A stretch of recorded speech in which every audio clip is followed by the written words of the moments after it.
பாக்கியா இனியாவுக்கு ஆறுதல் சொல்லிட்டு ஆகாஷை பார்க்கறதுக்காக அவங்களோட வீட்டுக்கு போயிட்டு அவங்கள பற்றி விசாரிச்சுட்டு இருக்கும்போது ஆகாஷ் கொஞ்சம் இனியா மேலே அக்கறையோடு அவள் இப்போ நல்லா இருக்கால்ல, அவளை நீங்கள் யாரும் அடிச்சுடலன்னு சொல்லிட்டு பேச ஆரம்பிக்க. ஆனால் இதை கேட்டுட்டு பாக்கியா கொஞ்சம் முகம் சொல்லிச்சாலும் ஆகாஷ் கிட்ட நல்ல விதமாக இனியாவை பற்றி நீ கவலைப்படாத, அவளை நான் பார்த்துக்கிறேன், நீ உன்னோட உடம்பை மட்டும் கவனிச்சுக்கோ, உன்னோட படிப்பில் கவனத்தை செலுத்துன்னு சொல்லிட்டு செல்வி நீ வேலைக்கு உடனே எல்லாம் வரணும்னு அவசியம் கிடையாது, 2-3 நாள் கழிச்சு கூட வான்னு சொல்கிறாங்க. ஆனால் செல்வியோ ரொம்பவே பெருந்தன்மையோட அதெல்லாம் ஒன்றும் வேணாக்கா, நான் நாளைக்கே வேலைக்கு வந்துடுறேங்கான்னு சொல்லிடுறாங்க. உடனே பாக்கியாவும் சரின்னு சொல்லிட்டு அவங்க கிட்ட கொஞ்ச நேரம் பேசிட்டு அங்கேருந்து கிளம்பி போயிடுறாங்க. ஆனால் ஆகாஷ்கோ இனியாவோட நினைப்பாவே இருக்கு, இருந்தாலும் அதை பற்றி தன்னால் ஓப்பனா யாருக்கிட்டையுமே பேச முடியாததுனால ரொம்பவே வருத்தத்தோடு இருக்காங்க. இனியா கிட்ட எப்படியாவது ஒரு தடவையாவது பேசலான்ற ஆசையோடய இருக்காங்க. பட் அதை எப்படி நிறைவேற்றுறதுன்னு அவங்களுக்கு தெரியல.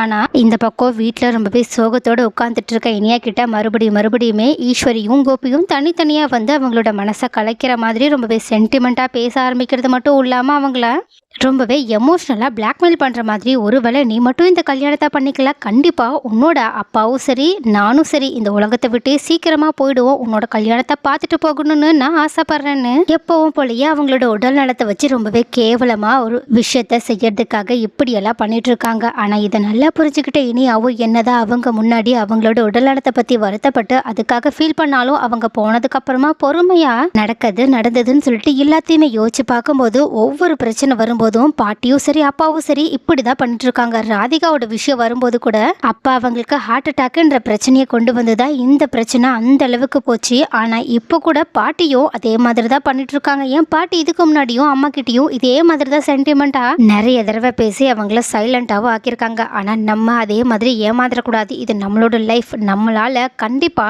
இதுக்கு முன்னாடி அம்மா எந்த லைஃப் லீட் பண்ணாங்களோ அந்த அளவுக்கு ஒரு மோசமான லைஃப்குள்ள போகவே முடியாது, கண்டிப்பா போகவும் கூடாது. நம்மளோட லைஃபை காப்பாத்திக்கணும்னா ஏதாவது ஒரு விஷயத்த ரொம்பவே ஸ்ட்ராங்கான முடிவை நம்ம தான் எடுத்தாகணும்னு சொல்லிட்டு அதை பத்தியே தீவிரமா யோசிச்சுட்டு இருக்காங்க. ஆனா கீழே வந்த பாக்கியாவும் இந்த மாதிரி தடபுடலா கோபியும் சரி ஈஸ்வரியும் சரி வீட்டை டெக்கரேஷன்லாம் பண்றதுக்கு ஆளெல்லாம் கூட்டிட்டு வந்துட்டு இருக்கதை பார்த்துட்டு ரொம்பவே கோபப்பட்டு மறுபடியும் ஈஸ்வரி கிட்ட பேச ஆரம்பிக்க. ஆனா ஈஸ்வரியோ கண்டிப்பா பாக்கியா தங்கிட்ட என்ன பேசுவாங்கன்றதை ஏற்கனவே தெரிஞ்சதுனால அவங்களோட முகத்தை பார்த்து கூட பேசாம அவங்க பாட்டுக்கு அவங்கள கண்டுக்காம அவங்களோட வேலைகள் எல்லாத்தையுமே செஞ்சுட்டு இருக்காங்க. இதனால பாக்கியம் ரொம்பவே கடுப்போட இந்த நிச்சயதார்த்தம் கண்டிப்பா யாரு என்ன பண்ணாலும் நடக்கவே நடக்காது, அதுக்காக நான் என்ன பண்ணணுமோ நான் பண்ணிக்கிறேன்னு சொல்லிட்டு உடனடியாக கோபத்தோட இனியாவோட ரூமுக்கு போக இனியாவோ அங்க ரொம்பவே கஷ்டத்தோட என்ன பண்ணலாம்னு சொல்லிட்டு யோசனையோட அழுதுட்டு இருக்காங்க. ஆனா அங்க போன பாக்கியாவும் நீ அம்மாவை நம்புறல, நீ எதுக்கும் தைரியமா இரு, அம்மா கண்டிப்பா உன்னோட வாழ்க்கைக்கு எது சரியோ அதை தான் செய்வேன்னு சொல்றாங்க. ஆனா இனியாவோ அம்மா பாட்டியும் அப்பாவும் என் பேச்சை கேட்குற மாதிரியே தெரியலம்மா, தயவு செஞ்சு இந்த நிச்சயதார்த்தத்தை நீங்க ஏதாவது பண்ணி நிறுத்துங்கம்மான்னு சொல்லிட்டு கதறி அழ ஆரம்பிக்க. ஆனா இனியாவோ நான் எவ்வளவோ பாட்டிக்கிட்ட சொல்லிட்டேன், ஆனா அவங்க கேட்குற மாதிரியே தெரியல, அதனால இதுக்கு ஒரே ஒரு வழிதான் இருக்கு, அவங்க என் பேச்சை கேட்கலனாலும் ஒருத்தங்க பேச்சை கேட்டுதான் ஆகணும், பேசாம நீ போலீஸ்க்கு கால் பண்ணுன்னு சொல்றாங்க. இதை கேட்டுட்டு இனியா ரொம்பவே ஷாக் ஆனது மட்டும் இல்லாம அம்மா என்னம்மா பேசிட்டு இருக்க, போலீஸ்க்கா, இதுக்காகமா தேவையில்லாம வீட்டுல என்னால இவ்வளவு பெரிய பிரச்சனை, ஏற்கனவே ராதிகா ஆண்டி உங்களுக்கு அப்பாக்குன்னு சொல்லிட்டு 3 பேருக்கும் நடுவில் இருந்த பிரச்சனையால நம்மளோட குடும்பத்துல போலீஸ்காரங்க அது இது கோர்ட்டு கேஸ்ன்னு சொல்லிட்டு அலைஞ்சி நம்மளோட குடும்பமான போனது போதாதா, இப்ப என் பங்குக்கும் நான் இந்த மாதிரியான ஒரு விஷயத்த பண்ணணுமா, ஒருவேளை நான் மட்டும் அப்படி பண்ணா அவ்வளவுதான், எனக்கு குற்ற உணர்ச்சியே தாங்க முடியாதுமான்னு சொல்லிட்டு அழ ஆரம்பிக்கிறாங்க. ஆனா இனியா கிட்ட இங்க பாரு, இதுதான் நீ தைரியமா இருக்க வேண்டிய நேரம், உன்னோட வாழ்க்கைக்கு எது சரியோ அதை தானே நான் பண்ணுவேன், இப்பவே நானே சொல்றேன், நீ போலீஸ்க்கு கால் பண்ணி என்ன பிரச்சனைனாலும் அதுக்கு அவங்க உனக்கு வந்து உதவி செய்வாங்க. என்னால இங்க இவங்களை சரியா சமாளிக்கவே முடியல, குறிப்பா அத்தைய அவங்களோட உடல்நலத்தை காரணமா காட்டிய என் வாயை அடைச்சிடறாங்க, உன்னோட அப்பா சொல்லவே தேவையில்ல, நான் எவ்வளவு அவங்கள அவமானப்படுத்தினாலும் அது எதையுமே கண்டுக்காம தொடச்சி போட்டுட்டு அவங்களோட அம்மா அதாவது உன் பாட்டி சொல்றதை மட்டும்தான் கேட்டுட்டு இருப்பாங்க. அதனால இந்த மாதிரி இவ்வளவு சாதாரணமான விஷயம் கூட இவ்வளவு பெரிய விஷயமா மாறி இருக்கு, அதனால இதுதான் சரியான வழின்னு சொல்லிட்டு இதுக்கு மேல உன்னோட இஷ்டம், மற்றபடி ஒருவேளை இந்த நிச்சயதார்த்தத்துல நீ போலீஸ் வர வேண்டாம்னு சொல்லிட்டு நினைச்சாலும் என்னால முடிஞ்ச அளவுக்கு நான் அந்த மாப்பிள்ளை வீட்டுக்காரங்க கிட்ட பேசதான் போறேன், பட் இருந்தாலும் அவங்க வந்தா கொஞ்சம் நல்லா இருக்கும்னு யோசிச்சேன், அவ்வளவுதான், உன்னோட முடிவு எதுவோ அது மட்டும் தான் என்னோட முடிவும், சோ இதுக்கப்புறமா நீ என்ன நினைக்கிறியோ அதையே பண்ணலான்னு சொல்லிட்டு அங்கிருந்து கொஞ்சம் டென்ஷனோட கிளம்பி போறாங்க. அப்போ இந்த மாதிரி பாக்கியா சொன்னது எல்லாத்தையுமே யோசிச்சு பார்த்தேன் இனியாவும் இதுக்கு முன்னாடி ஈஸ்வரியும் கோபியும் வந்து பேசினது எல்லாத்தையுமே யோசிச்சு பார்த்துட்டு ஒருவேளை போலீஸ்காரங்க மட்டும் வந்து இந்த நிச்சயதார்த்தத்தை நிறுத்தினாங்கன்னா கண்டிப்பா அப்பாவுக்கு ஹார்ட் அட்டாக் வர வாய்ப்பு இருக்கும், பாட்டிக்கும் ஏதாவது உடம்பு சரியில்லாம போயிடுமோ. அதனால நம்ம தான் வாழ்நாள் முழுக்கவுமே குற்ற உணர்ச்சியால வருத்தப்படணுமான்னு சொல்லிட்டு நினைச்சாலும் இன்னொரு பக்கம் ஒருவேளை பாட்டி பண்றது மட்டும் நடந்துருச்சுன்னா கண்டிப்பா நம்ம வாழ்க்கை முழுக்க கஷ்டம் மட்டும்தான் பட்டுட்டு இருக்கணும்னு சொல்லிட்டு என்னோட மனசுக்குள்ள இன்னும் ஆகாஷ் மட்டும்தான் இருக்கான், நான் ஒரு நல்ல நிலைமைக்கு போயிட்டு அவனை மட்டும்தான் கல்யாணம் பண்ணிப்பான்னு சொல்லிட்டு யோசிச்சது மட்டும் இல்லாம ரொம்பவே மனசை தைரியப்படுத்திக்கிட்டு போலீஸ்க்கு கால் பண்ணி இந்த மாதிரி என்னோட பாட்டியும் என்னோட டாடியும் என்ன ஒருத்தங்களுக்கு கட்டாய கல்யாணம் பண்ணி வைக்க முயற்சி பண்ணிட்டு இருக்காங்க, இன்னைக்கு எனக்கு நிச்சயதார்த்தம் கூட முடிவு பண்ணி வச்சிருக்காங்க, தயவு செஞ்சு என்ன வந்து காப்பாத்துங்கன்னு சொல்றாங்க. உடனே அந்த பக்கம் பேசின போலீஸ்காரங்களும் சரிமா உங்களோட அட்ரஸ் சொல்லுங்க, உங்க பாட்டி அப்பாவோட பேரை சொல்லுங்க, நாங்க உடனடியாக அங்க வந்துடுறோம்னு சொல்லிடுறாங்க. உடனே இனியாவும் அதுக்கான இன்ஃபர்மேஷன் எல்லாத்தையுமே கொடுத்துட்டு தயவு செஞ்சு கொஞ்சம் சீக்கிரமா வாங்கன்னு சொல்லிட்டு டென்ஷனோட அழுதுகிட்டே போனை கட் பண்ணிடுறாங்க. உடனே அந்த பக்கம் இருந்த போலீஸ்காரங்களும் இனியா கொடுத்த கம்ப்ளைண்ட் எடுத்துக்கிட்டது மட்டும் இல்லாம உடனடியா பாக்கியாவோட வீட்டுக்கு கிளம்பி வந்துட்டு இருக்காங்க. ஆனா இந்த பக்கம் இது எதுவுமே தெரியாத ஈஸ்வரியோ எப்படியோ நம்ம இனியாவோட மனசை மாத்திட்டோம், ஏன்னா அவளா சென்டிமெண்டல் ஃபுல் மாதிரி தான், நம்ம மேல அவளுக்கு ரொம்பவே பாசம் இருக்கு, அதனால நம்ம உயிரோட இருக்கணும், குறிப்பா அவளோட அப்பா உயிரோட இருக்கணுன்றதுக்காக அவ அமைதியா தான் இருப்பா. அது மட்டும் இல்லாம கண்டிப்பா பாக்கியா இதுல பிரச்சனை பண்ண நிறையவே வாய்ப்பு இருக்கு, பாக்கியாவை எப்படி சமாளிக்கணும்னு எனக்கு தெரியும் சொல்லிட்டு உடனடியா அவங்க கோபி கிட்ட சொல்லிட்டு உன்னோட கிளவுட் கிச்சன்ல இருந்து சாப்பாடு எல்லாத்தையுமே வர சொல்லியிருந்தேனே அது எல்லாமே வந்துடுச்சுன்னு சொல்லிட்டு விவரங்கள் கேட்க உடனே கோபி எல்லாமே அரேஞ்ச் ஆயிடுச்சுமான்னு சொல்றாங்க. ஆனா கோபியுமே ரொம்பவே சந்தேகத்தோட இப்ப பாக்கியாவை எப்படிமா சமாளிக்க போறோம், கண்டிப்பா பாக்கியா ஏதாவது பிரச்சனை பண்ணுவான்னு சொல்ல உடனே ஈஸ்வரியும் அதுக்கு என்கிட்ட வேற ஒரு பிளான் இருக்கு, நீ முதல்ல வீட்டில் இருக்க ஏற்பாடு எல்லாத்தையுமே பண்ணு, நான் மற்றதை பார்த்துக்கிறேன்னு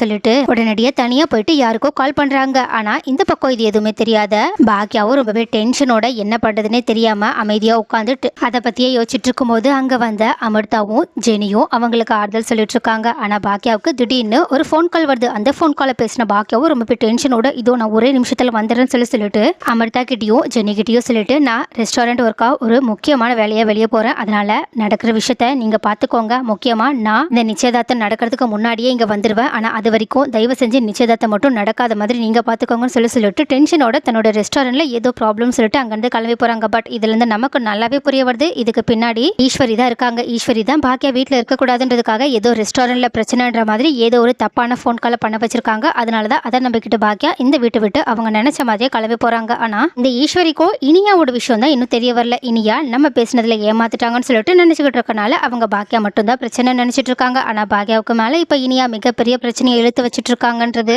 இன்னும் கொஞ்ச நேரத்துல அவங்களுக்கு தெரிய வந்துடும். ஆனா என்ன அது வரைக்கும் இவங்களும் சரி கோபியும் சரி கொஞ்சம் சந்தோஷமா இருந்துட்டு போட்டோம். அதனாலதான் அவங்க கரெக்டா மாப்பிள்ளை வீட்டுக்காரங்க வந்த உடனேயே ரொம்பவே ஹாப்பியோட அவங்கள உள்ள வரவேற்று அவங்களுக்கு தேவையான டீ காஃபி ஜூஸ்ன்னு சொல்லிட்டு எல்லாத்தையுமே கொடுத்துட்டு இருக்காங்க. அதே சமயம் இனியான்னு சொல்லிட்டு இனியாவையுமே கூப்பிட இனியாவுமே ரொம்பவே திருட்டு மொழியோட மேல எடுத்து கீழே இறங்கி வராங்க. அவங்களுக்கு மனசுக்குள்ள கண்டிப்பா இந்த நிச்சயதார்த்தம் நின்றுடுன்ற தைரியம் இருக்கு, அதனாலதான் அவங்க ரொம்பவே அழகா ரெடியாகி கீழே இறங்கி வந்திருக்காங்க. ஆனா இது எல்லாத்தையுமே பார்த்துட்டு இருக்க ஜெனியும் சரி அமிர்தாவும் சரி செம்ம டென்ஷனோட இந்த விஷயத்த பாக்கியாவுக்கு கால் பண்ணி சொல்றாங்க. ஆனா அங்க ரெஸ்டாரண்ட்ல எந்த பிரச்சனையும் இல்லைன்றத கடைசியா தெரிஞ்சுக்கிட்ட பாக்கியாவும் இதுக்கு பின்னாடி ஈஸ்வரி தான் இருக்காங்கன்றத புரிஞ்சுக்கிட்டு செம்ம ஆத்திரத்தோட அவங்கள உண்டு இல்லைன்னு பண்றதுக்காக அவங்க கிளம்பி வீட்டுக்கு வந்துட்டு இருக்காங்க. ஆனா அதுக்கு முன்னாடியே அவசரமா இந்த நிச்சயதார்த்தத்தை முடிச்சிடணும்னு சொல்லிட்டு முயற்சி பண்ணிட்டு இருக்க ஈஸ்வரியோ அவங்க கிட்ட சரி நல்ல நேரம் போக போது நம்ம முதல்ல தட்டை மாத்திக்கலாமா, அதுக்கப்புறமா என்ன விஷயம்ன்றத பேசிக்கலாம்னு சொல்றாங்க. ஆனா அங்க இருந்தவங்களோ அது எப்படிமா முதல்ல பொண்ணோட அப்பா அம்மா கிட்ட நாங்க பேசணும்னு சொல்லிட்டு சரி பொண்ணோட அப்பா இது அம்மா எங்கன்னு கேட்க. ஆனா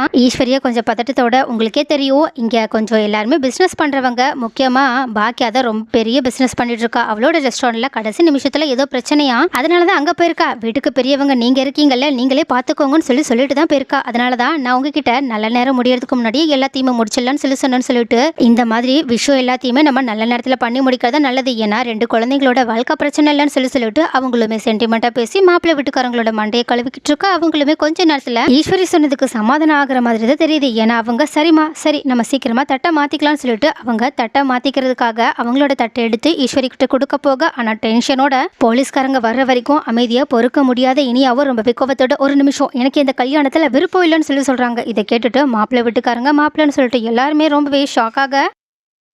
ஆனால் ஈஸ்வரியும் ரொம்பவே கூலாக இல்லைம்மா அவள் சின்ன பொண்ணுல படிக்கணும்னு ஆசைப்பட்றா, அதனால தான் இப்போ கல்யாணம்லாம் வேண்டாம்னு நினைக்கிறா, பட் அதனால் ஒன்றும் பிரச்சனை இல்லை, இப்போ நிச்சயதார்த்தம் தானே முடியுது, அதுக்கப்புறமா அவள் படிச்சுக்கிட்டோம், அவள் சின்ன பொண்ணுன்றதுனால தேவையில்லாமல் இதை பற்றி யோசிச்சு பயந்துக்கிட்டு இருக்கான்னு சொல்ல உடனே மாப்பிள்ளை வீட்டுக்காரங்களும் அது சாதாரண விஷயம்னு சொல்லிட்டு அமைதியை விட்டுறாங்க. கோபியோ இனியாவை அடுத்த வார்த்தை பேச விடாமல் கண்ணாலேயே மிரட்டிக்கிட்டு இருக்க. இனியாவோ இப்போ என்ன பண்ணுறதுனே தெரியாமல் செம்ம கோபத்தோடு நின்றுட்டு இருக்காங்க. ஆனால் அப்போ கரெக்டாக இனியாவுக்கு உதவி பண்ணுற மாதிரி அவங்க கால் பண்ண போலீஸ்காரங்க அங்கே வந்தது மட்டும் இல்லாமல் அம்மா இங்க யாரம்மா இனியான்னு சொல்லிட்டு கேட்க உடனே இனியாவும் உடனடியா ரொம்பவே துணிச்சலோட அந்த போலீஸ்காரங்க கிட்ட போயிட்டு நான் தான் இனியா, இவங்க தான் என்னோட பாட்டி, இவங்க தான் என்னோட அப்பா, இவங்க தான் என்ன பொண்ணு பார்த்து நிச்சயம் பண்றதுக்காக வந்திருக்காங்க, தயவு செஞ்சு இவங்க எல்லார்கிட்ட இருந்து என்னை காப்பாத்துங்கன்னு சொல்றாங்க. அப்போ இந்த மாதிரி போலீஸ்காரங்களை கொஞ்சம் கூட எதிர்பார்க்காத ஈஸ்வரியும் அதிர்ச்சியில உறைஞ்சு போய் நின்றுட்டு இருக்கா. அதே மாதிரி தான் கோபி வீட்டுல இருக்கவங்க ஏன் மாப்பிள்ளை வீட்டுக்காரங்க முதற்கொண்டு ரொம்பவே ஷாக்கோட நின்றுட்டு இருக்காங்க. ஆனா அப்ப கரெக்டா வாசல்ல வந்து பாக்கியா நின்னதுக்கு மட்டும் இல்லாம இனியா இந்த மாதிரி ஒரு சூப்பரான முடிவு எடுத்ததை பத்தி ரொம்பவே பெருமையா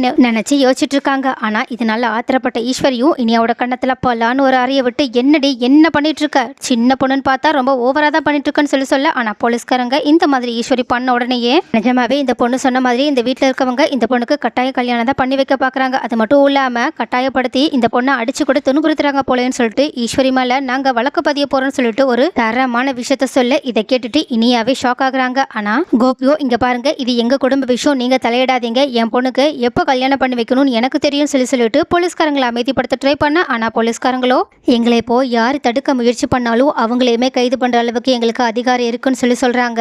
உடனே இதை கேட்டுட்டு ஈஸ்வரி ரொம்பவே கோபத்தோட பாத்தியா உன் பொண்ணுக்கு நீ எந்த அளவுக்கு இடம் கொடுத்திருந்தா அவ இந்த மாதிரி ஒரு கேவலமான விஷயத்த பண்ணவே துணிச்சலோடு பண்ணியிருப்பான்னு சொல்றாங்க. ஆனா பாக்கியாவும் ரொம்பவே கூலா அவளை இப்படி ஒரு விஷயத்த பண்ண சொன்னதே நான் தான் சொல்றாங்க. அப்போ இந்த மாதிரி பண்ணுவாங்கன்னு கொஞ்சம் கூட எதிர்பார்க்காத ஈஸ்வரியும் கோபியும் செம்ம ஷாக்கோட நின்றுட்டு இருக்காங்க. ஆனா வீட்டுல இருக்கவங்க எல்லாருமே ரொம்பவே கெத்தா பாக்கியா பண்ணது சரிதான்ற மாதிரி பார்த்துட்டு இருக்காங்க. சோ கைஸ், நீங்க என்ன நினைக்கிறீங்க? பாக்கியாவும் இனியாவும் இந்த மாதிரியான ஒரு விஷயத்த பண்ணதை பத்தி உங்களோட கருத்துக்கள் என்ன? அவங்க இப்போ சரியான விஷயத்தை தான் பண்ணியிருக்காங்களா, அப்படி இல்லைன்னா அவங்க இந்த விஷயத்த வேற மாதிரி ஹேண்டில் பண்ணியிருந்தா நல்லா இருக்கும்னு நினைக்கிறீங்களா? உங்களோட கருத்துக்கள் என்னன்றத கமெண்ட்ல சொல்லுங்க.